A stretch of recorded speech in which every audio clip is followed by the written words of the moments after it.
Thank you for watching Truth and Justice with Vivian King. Tonight I have in the studio Mr. Troy Ray. He is going to tell us his story. If you watched last week, he did come on last week to give his opinion on some of the Dwight Boykins job fair that was a great success. Dwight Boykins had about 1,100 people at the job fair, his second chance job fair, to help offenders get jobs, or anybody who needs a second chance to get a job. It wasn't just for ex-offenders. But I worked it, and it was very, very well attended, and hopefully we'll get him to do that again next year. But Troy Ray, talk to me. Tell me who you are, how it started, how you got into a life of crime at the beginning of your life, and how you made it through that to tell such a great story and be such a productive person now. Tell us what happened. Well, thank you, Attorney King. My name is Troy Ray, and I'm not exactly sure if I could necessarily pinpoint exactly where my criminal activity started, but I can first remember, basically really in high school is when I was actually started selling weed. Really? In high school. Now, what years were those? That was in between 1977, in that year, 77, I guess, up to somewhere in the 80s, but probably started out probably about 15 years old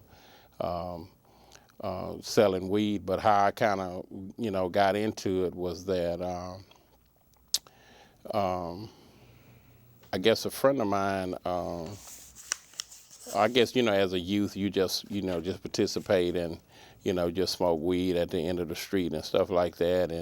And I guess I was always thinking about how could I profit from it.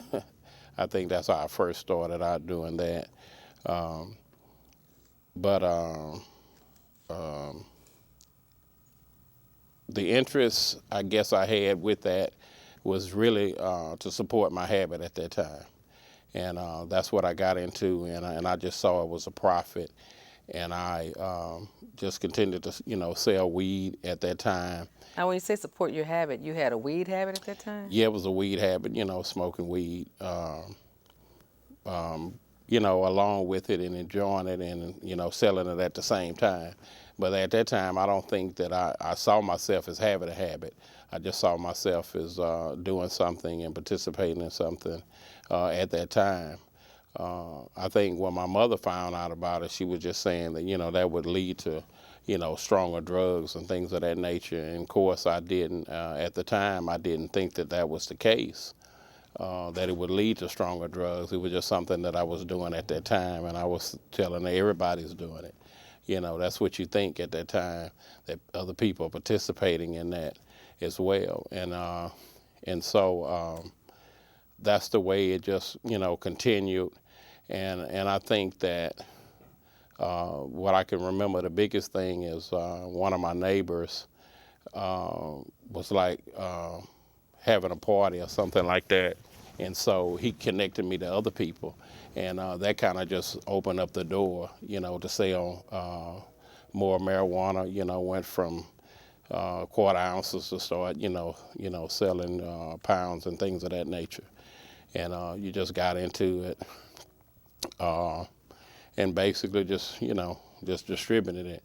Did you ever get caught in high school? No, I never did. I played football, so in high school, and Now, would your mother not have given you the money, or could you not? I guess you couldn't work if you played football, but what do you think? You said, you were supporting your habit. I guess that was your little hustle, but was it because you were broke or poor, or you couldn't work, or tell me why your mind said weed is the answer to my financial problems at 15? Well, I didn't really look at it as a sense of a financial problem. I just looked at it in the aspect that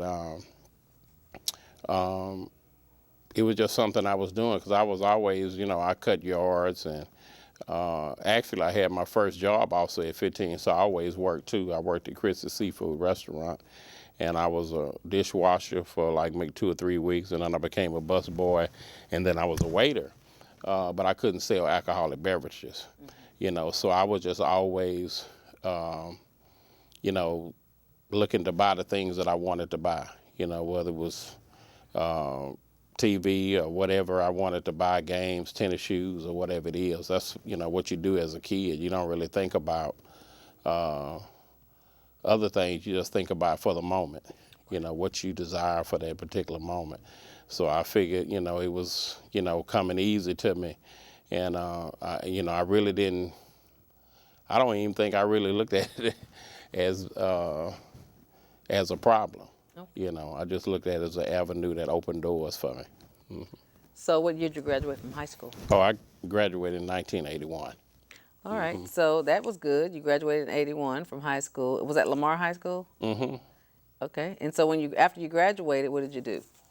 Well, I went right directly to the University of Houston downtown because I had a interest. I was supposed to have been going to the University of Houston and playing football and basketball, but because my SAT wasn't up to standard in my grade level, I needed to bring my grade level up. So they would allow me to practice with them, but I couldn't participate, in any games and anything until I brought my grades up. So I, went to University of Houston downtown to do that, to try to bring my grades up. But that was unsuccessful, so I just ended up playing like intramural football and in basketball and things of that nature. And I just, continued, selling weed and stuff like that. And I thought at the time that I enjoyed what I was doing more than school. So after about 2 years that I couldn't successfully bring my grades up, I just dropped out, Mm-hmm. And I think that's when things began to escalate. I got in contact with, actually went to a friend of mine's party, and he had some white substance on the table. Of course, I didn't know. I thought it was sugar. I said, "Oh, y'all baking a cake?" And he said, "No." He says, "That's cocaine." I said, "Oh, that's cocaine." What year do you think that was that you first saw cocaine? I guess that was probably around 1983 or 84, somewhere around in there. Okay. And anyways, he told me, because he was my supplier for the weed, and so he told me, "Here, this is about worth $100. Take this with you and see if you can sell it." And I told him, none of my customers, want to do any cocaine. I don't know anybody that does anything like that. They just like weed. And but I took it to someone that I knew, and they told me to have a seat, and they came out and brought all type of instruments, to cook it up with and things of that nature. And they pretty much, they bought it right on the spot and pretty much showed me how to, make it and everything. And they said it was good, and how much more can I get and stuff like that. And so that's when I guess I transitioned more from marijuana and, selling. At the time, we called it freebase. We didn't really call it crack cocaine as they call it today. And but most of everybody that I dealt with, was really pharmacists, doctors, lawyers, different people. Professional people that did it. And so that's what I was doing, in that distribution in that area. And of course, when you're selling things, you always come across people always offering you stolen items, for drugs and things of that nature. And people would bring me stuff brand new and different things like that. And that's kind of how I got caught up in it, And so was your first case, felony case, cocaine related, or was it theft or stolen? It was theft related. My first case was theft related, and they call it theft by receiving. And then when you have over $500 merchandise, and they call How did you get caught with a theft by receiving case? Well, I had some items, I guess. I'm trying to see exactly how it went down. What happened was actually they attached some billings to it, because whoever was stealing items at that time, I guess somehow they gave them my name, And when they came down on me, they basically, I had some stuff in my possession. And so they charged me with the theft by receiving and the burglar of a building at that time. Had you burglarized the building? No, I hadn't burglarized any buildings at that time. So the person who had somebody burglarized the building and got these items, and you Right. bought these stolen I items. bought those stolen items. And so they called it theft by receiving. And I guess they really wanted more information from them, and I wasn't being cooperative. You know what I'm saying? So when it boiled down to it, I ended up with probation, actually, in that area. And I think somewhere in there, I started getting, I guess, aggravated, at the system. And I had this mentality where I'm going to show you.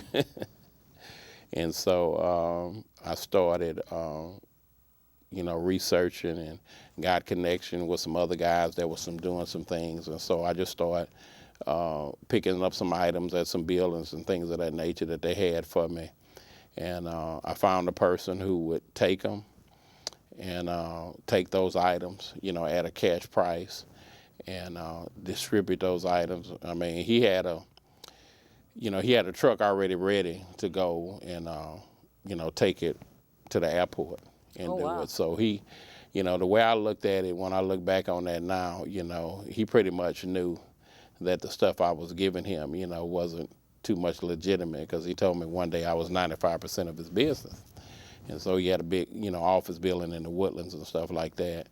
And So you're selling hot items, stolen items, to a businessman in the Woodlands, and he's shipping them overseas somewhere? I don't know where he was shipping them, but he was shipping them out of town. Oh, okay. And Like on a truck, or what, in those big containers? well, one of those trucks, and he would take them and he would take them to the airport or whatever it is. So were you like the middleman? Well, I guess you could say it was a middleman. I was buying them from the other guys, and I was selling it to him. You know what I'm saying? So you had I to pay really money, wasn't- and then you had to sell Right, it for a receive profit, money, right. receive money. Mhm. Okay, and so how did you get caught doing that? Well, And you did that while you were on felony probation? actually, what happened was I had they had given me an item, which was like a computer, and I actually gave it to his daughter who was going off to school. And so somehow they came up with that item, which I know they came from him, and they charged me with the burglar of a building. Of course, he was never mentioned. He was never Why not? charged in any case. Why not? Why do you think? I guess money talks, because he was, Caucasian, Okay. and I'm black, So he was white, you're black, but Mm-hmm. you sold a stolen item to him, and he was the one that was fencing this stuff, but yet you're the one that got charged. Right. Well, he was the one who, I guess he must have still had that item, and they probably went out there and he gave him an item. He probably told her he got it from me. Right. And they basically charged me with that bill, and how I really But basically I went understand down. that, but what I'm trying to understand is, but he's the same guy that you were giving the item, all the stolen items, and you were 90% of his business that he was shipping off somewhere else. Right. Okay. I just want to make sure I'm clear about that. Yeah, you are definitely clear about that. Basically, that's why I ended up fighting my case, because. I mean, and nobody would look at what he was doing? No, they didn't. That was, quiet as kept, I guess. It never came out. The whole thing with me is that, they told me, and my parents, they just wanted me off the streets. They actually came to my house. Detectives, they didn't, arrest me or anything. They just, put me in the car, drove me to Burger King, bought me a Burger King sandwich, drove around the city, to specific, buildings, or just driving around where they might have thought I might have been, or what I was involved in, or something to that nature. And they just told me that I had a few months to get my affairs in order, but I was going down, at all costs, and they didn't care, what the situation was. And they had me. So somehow the guy that you were supplying to told it on you. And you went to jail for something that you sold. Well, I guess it behind the computer item, because that's Right. what they actually charged me with, and connecting me with that building, which that's not how it, How you got it? everything You didn't happened, break yeah. in, right? You know, bought it from the so, people who right. got I it. went to the building to get it, and they did have me on camera. So the people at the building worked there that were giving you stuff. Well, I don't really know what they was doing. I really don't know anything about, them. I didn't have that information. I just was told where to go get it at, And it was where to made pick it available. up, and it was just made available to me. You know what I'm saying? So, he basically would tell me what he need. I would tell him, and it would, that's how it would go. So I didn't know anything. I think ultimately they had me on Live at 5, saying that I was, part of some gang and, responsible for millions of dollars worth of merchandise. And, of course, I didn't know them guys from Adam and Eve, and they didn't know me. You know what I'm saying? So it was like you never seen anybody. You don't really know who it was. They just told you where it was at. And it was there. It was there. Wow. So. So that's the second time you went down. Right. Well, that's yeah. This was the second time. So you were on probation. You get this burglary of a building case just because you're being the middleman, fencing stolen items. How much time did you Well, get? I took my case to trial, and they enhanced me because I had been down before. So it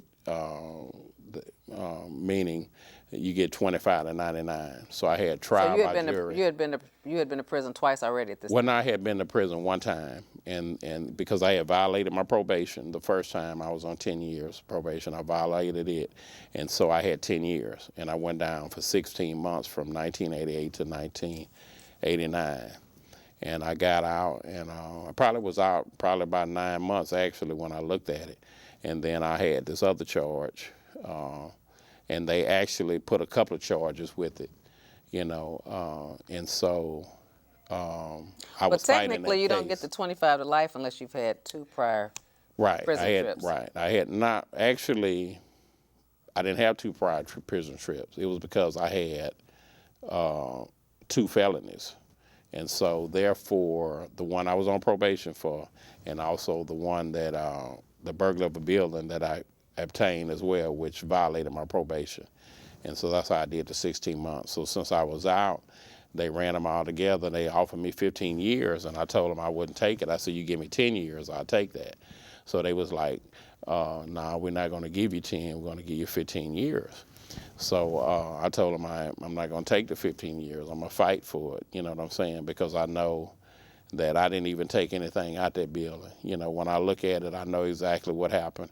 I know that wasn't a situation, circumstance. When you went to trial, did you testify and say what happened? Well, I didn't testify because my attorney suggested I didn't because I had past charges that related to theft and burglary of a building. So he didn't think it was to my best interest. And looking for back, me what to do you testify. think? Do you think that you should have testified? Well, I think I shouldn't have been in trouble, period. No, absolutely look back not. Absolutely not. But, I mean, if you're going to take something, this is my experience. Yeah. If you're going to take something to trial, you have to be honest. So if you're going to take it to trial and you're fighting about 15, they want 15 years, you'll accept 10 years. To me, you go to trial and you say what actually happened, and you tell the jury, this is what happened, and this is what I think I should get. I mean, I'm just saying, if I were your lawyer, I wouldn't want you to go to trial because you're guilty. But if you do go to trial, we're fighting about punishment. And in Texas, you can't have a jury punish you, So you can talk about it, but you would have to explain to the jury the whole story. Because people are normal, they understand. If somebody else is walking around and they're 2 different parties now are walking around that are part of this conspiracy that you're involved in, or this criminal activity, but you're about to take the fall for it, and they're putting the wrong charge on you, then you have to be honest about that. And sometimes people will say, yeah, why didn't the police go after that guy? Well, why didn't the police go after this guy? And they might see why you think you deserve 10 years. That's my experience. Well, at the time, I think that, when I talked about it, with my attorney about the other guy, Attorneys are afraid Yeah. of people with records. Yeah. They're afraid to put people on with records. And I can't say what's right or wrong. I'm just saying when my approach as a lawyer is to tell the truth, because the truth is going to come out. So if you're fighting about the time, then you fight about the time. If you're not, then you don't, because you can't trick people. I mean, people know that somehow these items came up missing, Right. and they know that they were in your possession. So you can't go to trial to trick them. So then you got to go to trial to let them feel what you're feeling and why you think you deserve 10 years versus 15 years. It has to be an honest interlude. Well, they took all the offers off the board. So Right, when they enhanced me, it was 25 to 99, and I was basically fighting for my freedom. Right. Whether I would. Well, go actually, to prison that or wasn't not. the law, so I'm a little bit confused about that. The law is you have to have gone to prison twice. Yeah. So, and there are some convictions that are bad, some judgments that are bad. So you have to have gone to prison, come out. Gone to prison, come out before they can enhance you to 25 to life. Well, and that was the law then, and that's the law now. Well, that didn't happen in my case. Right. I mean, there are cases that are I mistakes. didn't even know that. Yeah, you have to go in and go out. You can't count probation. You have to go in, like if you got your probation revoked and you have to do 10 years, you got to go in, get out of the 10 years, well, however you discharge it, and then you get another case, you go in, you get out. You know how people get different Right. numbers, TDC numbers or parole numbers? Right. You got to have two different ones, and then you can enhance it with the newest case. It has to be an in and out. And that's your lawyer's duty to check to make sure, because sometimes prosecutors will add two cases and there was not an in, out. And that's your lawyer's fault if they don't do that. Yeah, It has to be that. That's what 25 to life is. And not just because you have a third case. It's because you went to prison. Twice, If you go to right. prison concurrently, that's counted as one pen trip. So if you got 5 cases pending, you keep getting in trouble and it hadn't been resolved, because there are people like that I represent that get out on bond, say like they own for robbery, then they get picked up for cocaine, then they bond out again, and they have 2 or 3 charges going on, and they go to prison and do 5 years. If they do 5 years, even though they've caught these cases at different times, say in a year, and they do 5 years to settle all of them, that's one pen trip. I don't care how many you're doing at one time. And that's one enhancement. That's not 2. Well, now, any of those numbers can be used, but that's one enhancement. And then you go to the next one. So actually what they did is It sounds like an illegal sentence, but Yeah. but since you develop so many more, then they don't have to. That one is bad, and it could be looked into. Talk about the next time once you get out. So what did they give you in trial? Did you get 25 years? How much time? Yeah, I got the jury found me guilty, and because they had some people one guy testify, he said it was me, and the other woman said one guy said it wasn't me, and the woman said, oh, I seen him in the building, but like I say, I know all that was made up. Right. But anyhow, I got sentenced to 25 years. The judge, basically told me, man, I feel sorry for you. I feel like you're innocent, and I'm going to give you 25 years, the minimum at that time. And I did 5 years on that particular sentence, and I got out from 1990 to 95, and I got out during that time. Now let's talk about that. Now, your case is one that some people get confused about. The law was different back in 89 and 90. Right. But even now, you do have time mandatorily if it's aggravated. Now, when you're stealing, keep in mind, people who are watching, is that stealing and theft by receiving are not aggravated Yeah, cases. they're not felony offenses no more. Right, Yeah, right. And burglary so- buildings and stuff like Right, that. right. Well, even when you went, it wasn't aggravated, and so you had to do. I don't know how much y'all had to do on it back then. How much did you have to do on Well, it? I was supposed to do 2.5, but they had that McDuff thing where he had got out and raped those women, so they put a freeze on everybody, and I ended up doing an extra 2 years. As a result of the pressure from the media and everything about people getting out fast with time. So I ended up doing a total of 5 years. But like I say, during that time that I was incarcerated, I went to Alvin Community College that they had there. I took auto mechanics and welding, and I also at the Bird unit had a fabrication training that I took as well when I was there for 2 years in a stainless steel plant, building sinks and toilets and things of that nature. Now, what happens with those sinks and toilets that you build? Well, they sell those items. you know, and they. I mean, like packaged like what? I mean, are they American Standard? I mean, how do I'm they not. sell them? I don't know exactly, you know, who they were selling them to, but we was just, you know, building everything out of stainless, and I'm not sure who they were selling them to, but So the stainless steel toilets. yeah, toilets and sinks and countertops and different type of items like that. And I think they used them in the prisons and outside the prisons Right. as well. But Because I'm not y'all sure use who those they in sold. stainless steel in the prison, right? Right, they The use toilets. them as well, those sinks and toilets as well. But they sold them and distributed them somewhere else too. But, you know, one of our things was we felt we should have been getting paid back then as well, you know, on what we was doing. So I did that. I got out in 95. And, you know, I wanted to, you know, change my life. God had came into my life, and I wanted to just, you know, do something different. So I got out and got married, and had 2 sons from my wife at that time, and just proceeded to, you know, try to, you know, live a life. Started working in the petrochemical field because I had developed certain skills. So I went to Fluid Daniels Training School, and Harry Mitchell gave me an opportunity and trained me for about 2 months to help me perfect my skills. And who was he to you?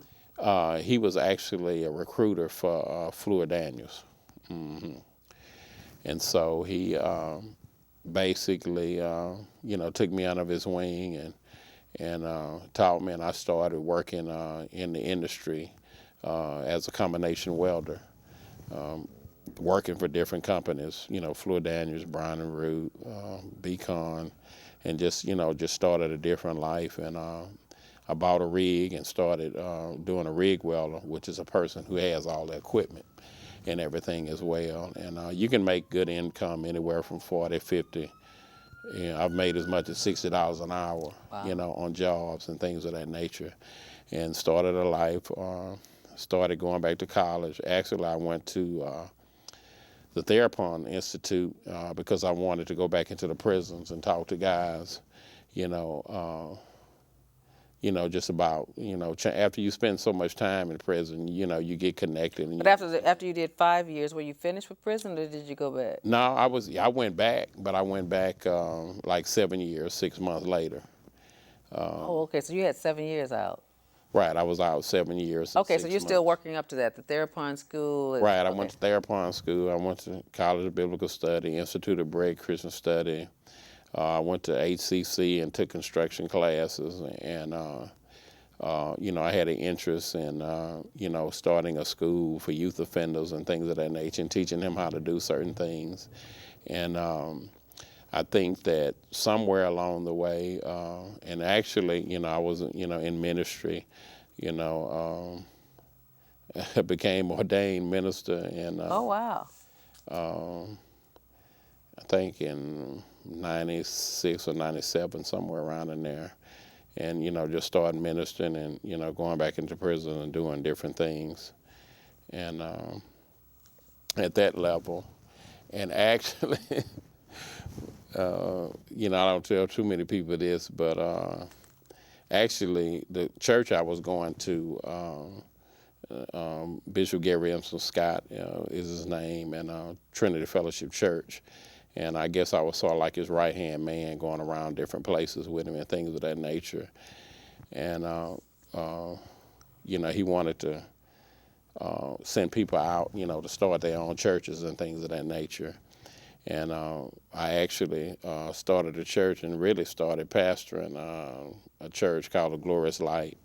Was something that I felt the inspiration from God, you know, to do, and I started doing that at that time. And people started coming to me and asking me different questions about stuff that they was going through in their life. And I realized that preaching was more than standing behind the pulpit, that people had real needs and real concerns. And somewhere in there, I got discouraged. Really? And I felt like I wasn't, I couldn't give the people what they needed. So I felt bad. I guess I started, you know, judging myself. I started minimizing, the work that I was doing, and plus I wasn't in the right place that I felt God wanted me to be in. Started back drinking, and Really? things were going on in my marriage, and I just closed the church because I felt like as I went, the people went, and so I stopped and I stepped back away from that, and I think I just went down into a deep depression. And Now, what do you think you did it? Do you think it was listening to people's problems, or like you said, well, ministering is more than I just the think it was pulpit? more of a self-condemnation. You know what I'm saying? But you had learned so much, and you were up, and you had a calling from God. So where does the self-condemnation come in? I don't. I mean, you just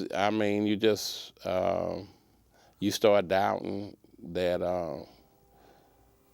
God has a plan for your life. You're going through things in life, and everything is not the way it should be, and so you just fall back into So you got depressed, basically. yeah, And you just fell didn't back handle, into and you drinking handled the and drugging. depression Yeah. with drinking. Yeah, drinking and drugging, and just started back doing that, and it just kind of just,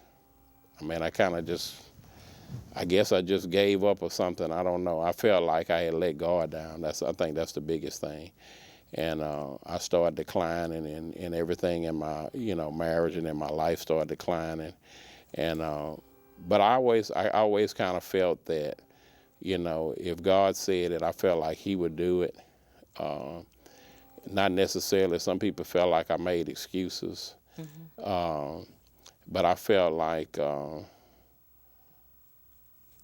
I had tried everything that I knew how, and I think that sometimes you can try to do things in your own strength and not be dependent upon, what God has for your life. So I just kind of, digressed, and to the point that I was back on the street, back selling drugs, back doing Really? different things. After all And of that, after that's all interesting. that, And 7.5 years of being yeah, married, absolutely. working, Yeah. learning about God biblically and from the lessons from school, helping people, starting your own church. Wow. And I'm not saying it to condemn you. I'm Yeah. just surprised. Yeah, It it happens, did. though. I mean, it happens to all kind of people. Let's take a quick call and visit how that happens and what we do during that crossroads. Caller, thank you for calling Truth and Justice with Vivian King. You're on.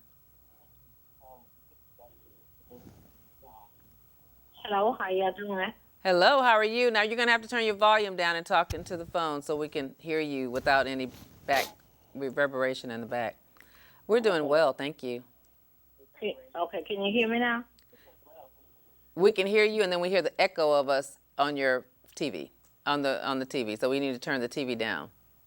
Okay, I done turn it down. Okay, no problem. Well, maybe it's the studio echo. No, How are no. you? Thanks for calling. What's your comment, ma'am? No, I was calling. I was, Mr. Floyd was talking about how he was incarcerated. And God saved him. I got a son downtown incarcerated. And I was calling and said, do y'all pray for people in the jailhouse? Do we do what to people in the jailhouse? Do y'all pray for people in jail? I pray for the whole world. So, I mean, yes, I pray for everybody. And there are prayer warriors that are down there praying for people. I go to St. John's United Methodist Church, and there's a prayer ministry and people who work in the jail just praying. So my ministry is to tell people stories so that we can learn from them. Oh, okay. I just think, I had went to a jail one day, and there was someone down there, and they was praying for, the people incarcerated. Yes, ma'am. And what I did, I put my son's name on the prayer list. Okay. Yeah, and they said that they was gonna pray for him. Okay. That's wonderful. There are groups that do that. There's a group in my church that does that. Okay. Yeah, I got a church home too, and I got my pastor praying.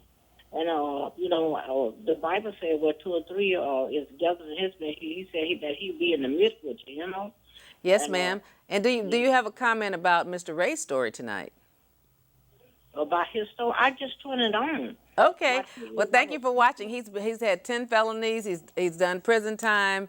He's been up and gone down, and he's telling us his story. So thank you for watching and keep listening, and you can find some inspiration from Mr. Ray's story to give you hope that when your son gets out of prison, because like I said, Mr. Ray's had 10 felonies, and now he's a productive citizen, learned to weld in prison, and this show will be on YouTube later. You can look it up or have your son watch it when he gets out. Okay, God bless you, and keep watching. Good night.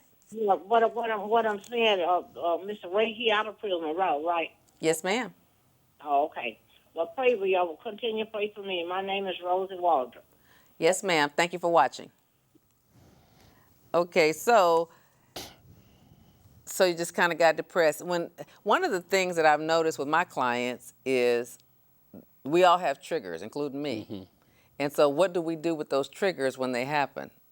Do we go to counseling? Do we lean on someone? Did you try to talk to someone, or was it just? Well, I mean, I did. I had, circles of counselors and things of that nature. And they tell you different things, just keep holding on, keep pushing. You can only do with what you can, with what you have. And just none of that just didn't sit right with me, at that time. I think once I started that process of going down, I never lost my faith, you know what I'm saying? Because I felt like, if God said it, he would do it, and so I just had to go through some things, And so when you started drinking and drugging, how'd you get back in trouble to go back to prison? Well, I mean, I started back. So you quit welding? You quit working at Fleur Daniels? Well, I was still working, and then I think some of those things too, I was faced with,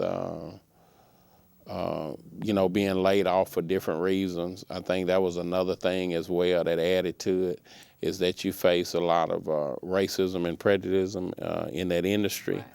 And so you're trying to work and you're trying to provide for your family, and you face these obstacles, and they lay you off they just look for excuses, to replace you because they want to put somebody there they know.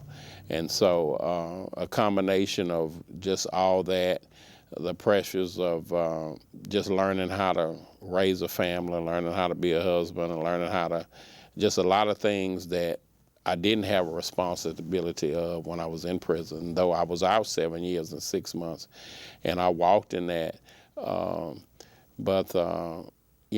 always say the devil's busy, and you never know the things that you face. So I just wasn't able to handle that situation. So I went back to what was familiar with me.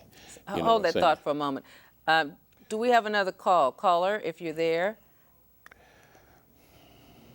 Okay, we don't have another call. Sorry, wrong signal. Okay. All right, so you started, selling drugs again when you were laid off, probably. And how did you get caught to go to prison the next time? Well, actually, kind of got involved with some people who were doing identity theft. Basically, So did everybody get caught or just you?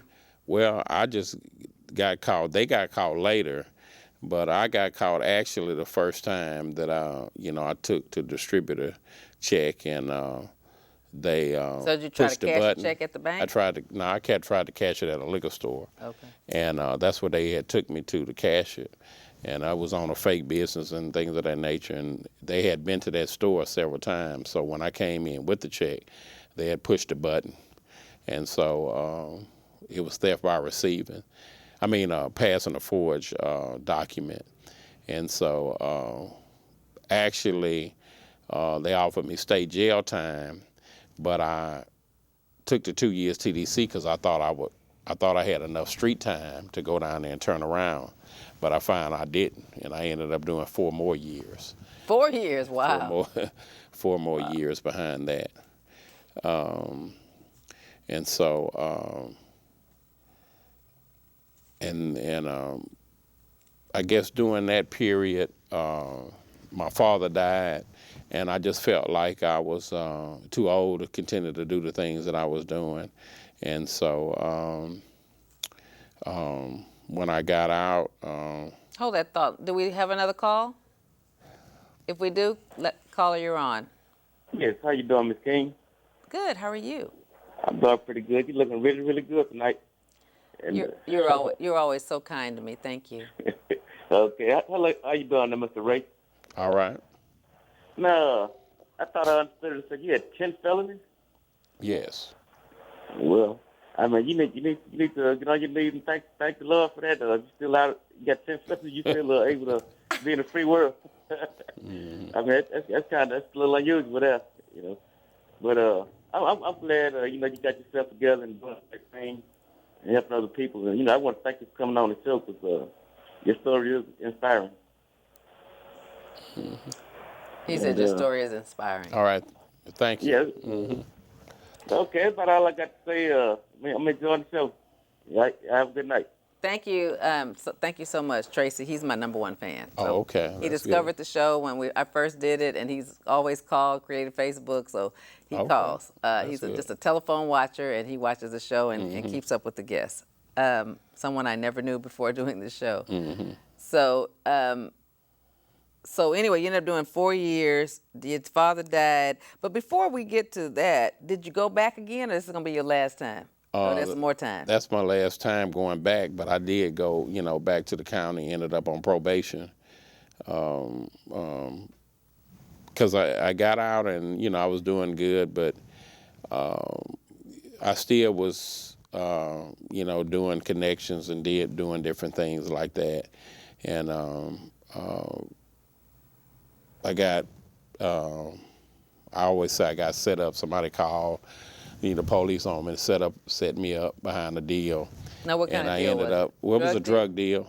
And I was set up, and they found some stuff on me, but the person who was with me had it, and because I didn't have anything with me, I was going to get some for somebody, but that never did pan out, and I didn't know the person that was with me had some, so it ended up, they kind of gave us both some or whatever it is, but I ended up on probation with that.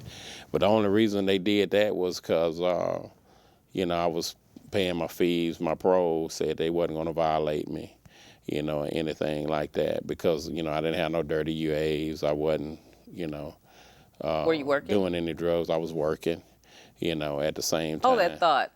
Caller, we have another call holding. Turn your volume down, and thank you for calling. State your comment, please. Yes, ma'am. I am so glad to hear what Mr. Troy is saying this evening. It's truly a blessing to hear him tonight because he's an inspiration of God did it. He did it for him personally. And he has to know at this point, God had his hand on him all the time because every time he tried to do something, God wouldn't allow it to go through every time. It sounds like he got caught every time. And even listening to him, he even can say for himself, I couldn't even turn to the left. I couldn't turn to the right. For something always had a hold on me, and that something was God. You have a calling on your life. When are you going to stop running? When are you going to surrender, man of God? When are you going to surrender, man of God? Take up your cross and follow him, not yourself. The Bible says, lean not on your own understanding, and all your ways acknowledge him, and he shall direct your path. Because other people will get away with things, but not you. You will not get away with it. You have to face the Pied Piper every time. I am so inspired by this, and I pray that it gets air so many times that so many young people who are heading the wrong direction can hear this testimony because you have to tell it. You have to tell it. You have to tell it, man of God. Be encouraged. Amen? Amen. Amen. Thank you, ma'am. Thank you, ma'am. Let's get the last of this story going. So, your father died. You started doing drug deals again. You got set up. You go to jail. So, you get set up and you go to jail again. Yeah, I go to jail again. But this time, they give you probation, even though you have all these felony convictions. Yeah. And to get probation, you have to swear that you've never been convicted of a felony in this state or any other state in the United States. That is the requirement for probation. Oh, really? But every now and then, judges will just give you not judges, but DAs who do the plea bargaining with your lawyer will just give you another chance. And apparently somebody begged up on the right DA that said since he's working, we'll just give him another chance. And the judge actually called my probation officer from the stand, and she said, "Oh, he does great, and we're not going to Now, was it violate him." probation or parole? Not parole officer. Okay. Called my parole officer, and they said, "Oh, he's doing good, and we're not going to do anything to him, you know." And they said, "Okay, I'm going to give him probation." Do you remember who that was?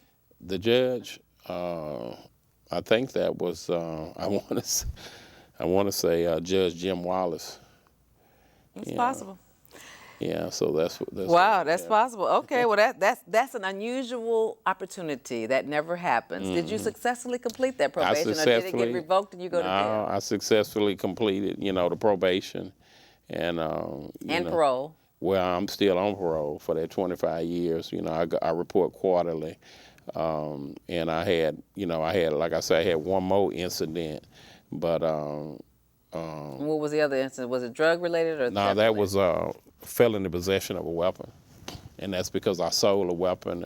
But what happened is, found out it turned out to be stolen out the police department. They said I was 13 years old, and they How'd you had get the weapon?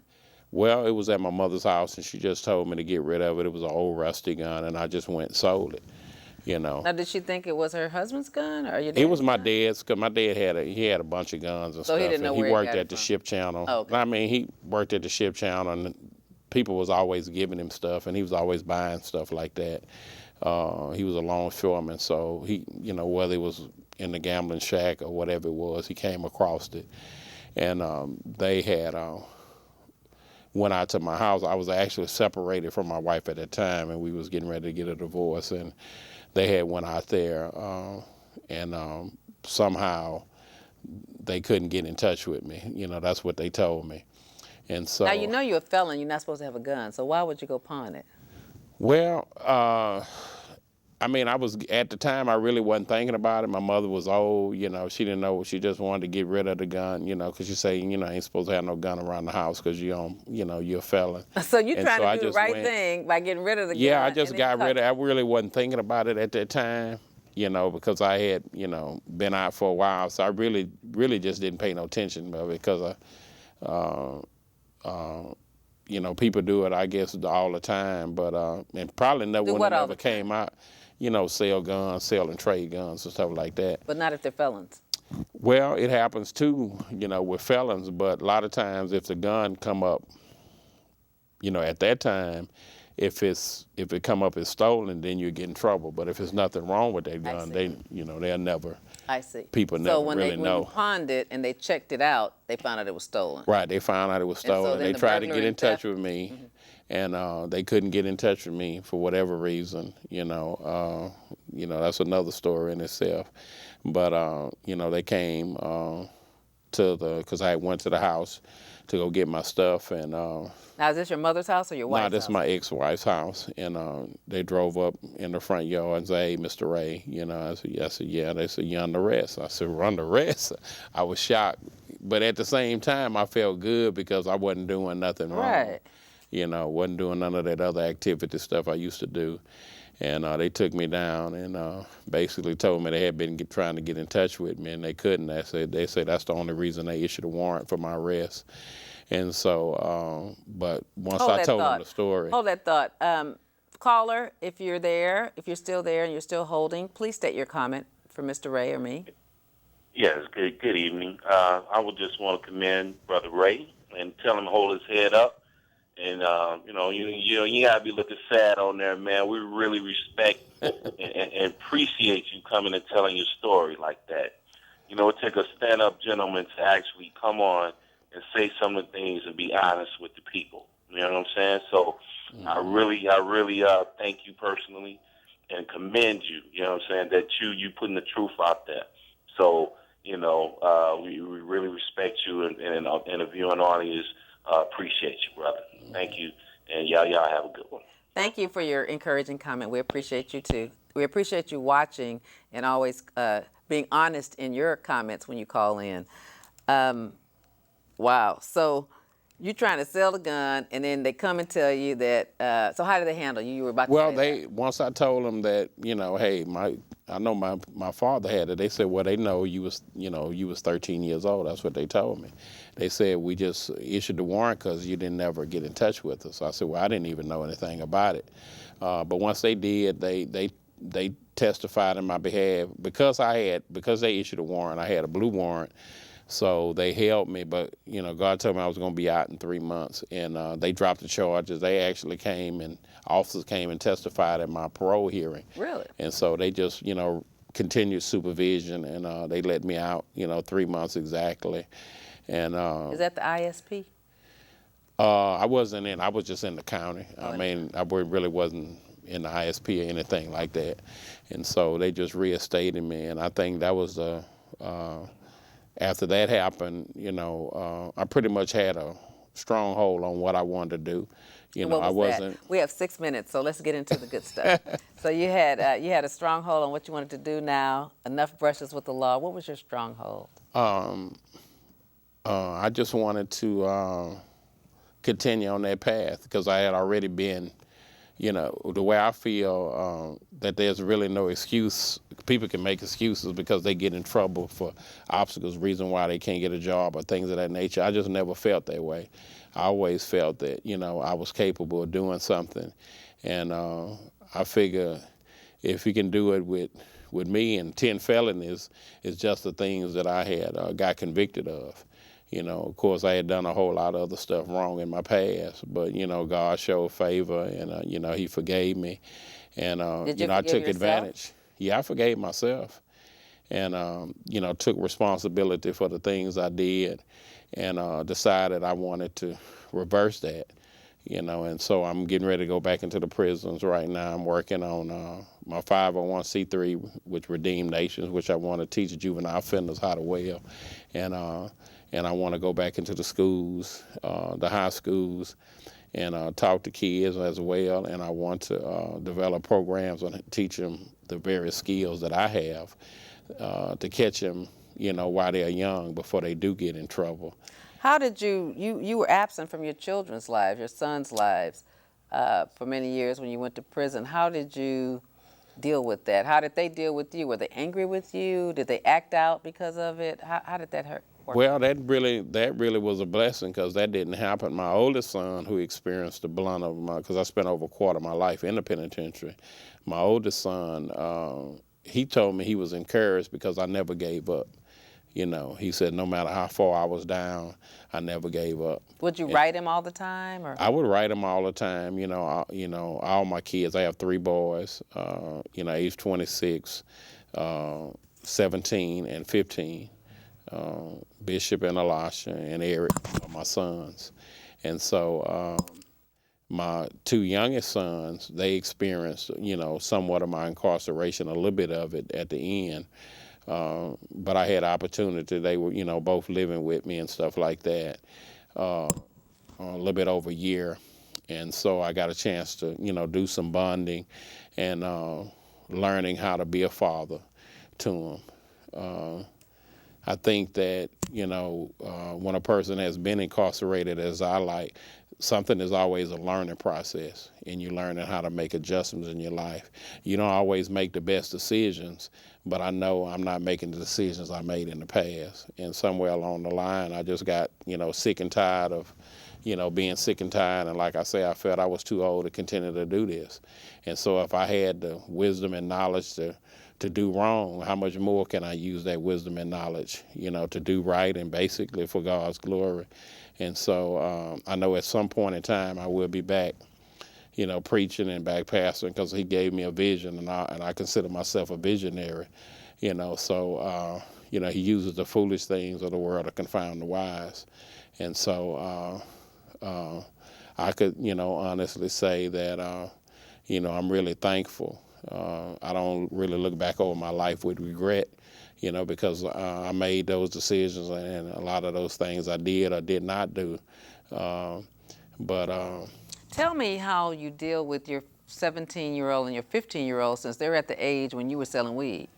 So how do you keep them from selling weed, or is that okay? Well, now my kids, they really don't know anything about that part of my life, they know that I spent a lot of time in the penitentiary. But what about making them a lot of if they bad want to decisions. sell weed? How do you keep them from selling weed? Well, they looked at what I went through and they said, Daddy, we don't want to do none of that. Did you tell them the truth?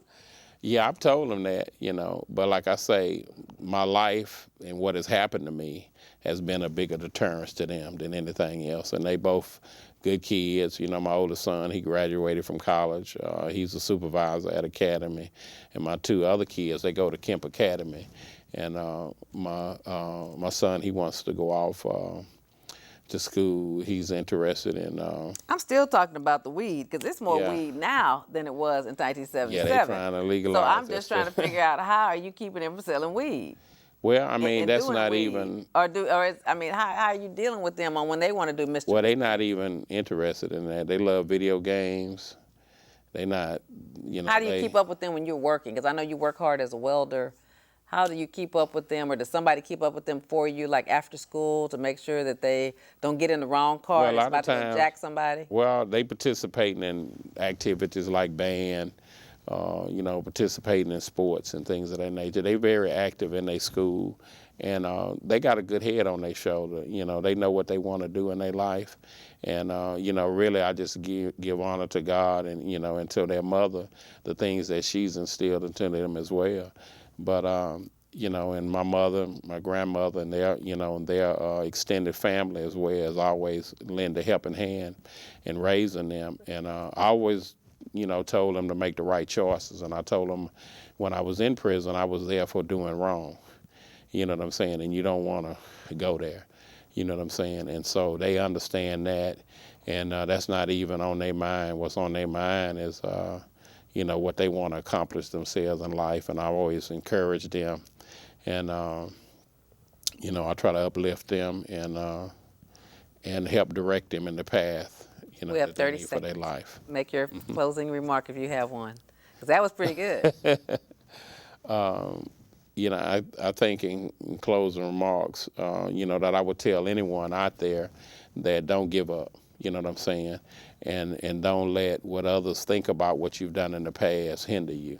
You know, you yourself is your greatest enemy, you know what I'm saying? But at the same time, you can be your greatest hero if you believe in yourself and believe in the God you serve, and know that God, you know, has a plan and purpose, and he knows the thoughts that he thinks towards you, that are good and not of evil. And so once you know that, and then the rest will be just history, you know. Well, let me thank Mr. Ray for telling his story, inspiring us, letting us know that there's life after 10 felony convictions. He learned to weld in prison. He's a very accomplished welder that's made from $40 to $60 an hour on high-end jobs. He stays employed. He's learned to deal with his triggers and his depression like we all have to learn to deal with. And he's inspiring and raising his two boys who are left, his one son as an adult. Thank you again for your story. Thank you for sharing with my listeners who care about you and care about others in situations like you. Keep in mind that this will be on YouTube, and you can rewatch this show in about a week on YouTube, and it'll be replayed on Comcast 17. Thank you for watching. Good night. Thank you for tuning in again tonight.